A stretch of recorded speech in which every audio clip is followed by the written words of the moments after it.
Les souscripteurs de l'agrobusiness sont inquiets. La raison, le gel des avoirs des maisons de souscription par l'État.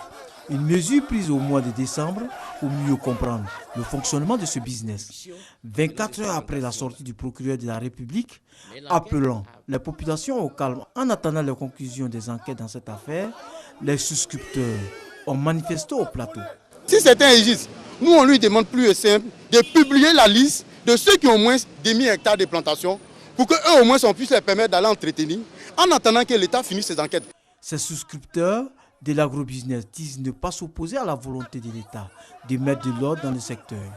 Toutefois, ils souhaitent le dégel des comptes des maisons de souscription afin d'être remboursés. Et les autorités du pays, ils peuvent dégeler un compte en même temps de nommer des administrateurs pour gérer les comptes, pour ne pas que les gens sortent du pays. Ou bien c'est pas faisable ça. C'est faisable, donc ils le font. Les structures vont commencer à nous payer.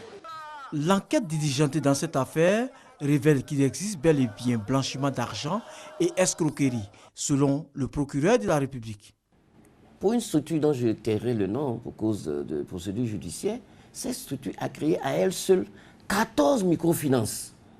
Là où une seule microfinance aurait fait l'affaire, si toutefois le but était vraiment de pérenniser ou de fructifier l'argent.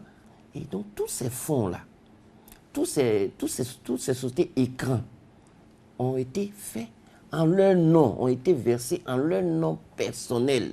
Ce n'est pas au nom des souscripteurs pour dire qu'aujourd'hui les souscripteurs peuvent prétendre à aller aux avoirs de ces structures-là. Non.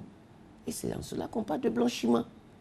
La mesure donc prise par l'État vise à protéger et à préserver la population contre cette haute arnaque. L'État ne peut pas laisser faire ça. Aucun État sérieux ne peut continuer de laisser faire ça. Ce n'est même pas possible. Et c'est pour cela que nous avons été saisis et que nous allons faire notre travail jusqu'au bout. Les structures, par contre, dont les travaux seront vrais au terme de nos enquêtes, pourront continuer leurs activités. Comme je vous l'ai dit, investir dans l'agriculture, c'est complètement licite. Le procureur de la République en appelle au bon sens et à la vigilance de toute la population et lui demande de faire confiance à l'État dans sa volonté d'assainir ce secteur.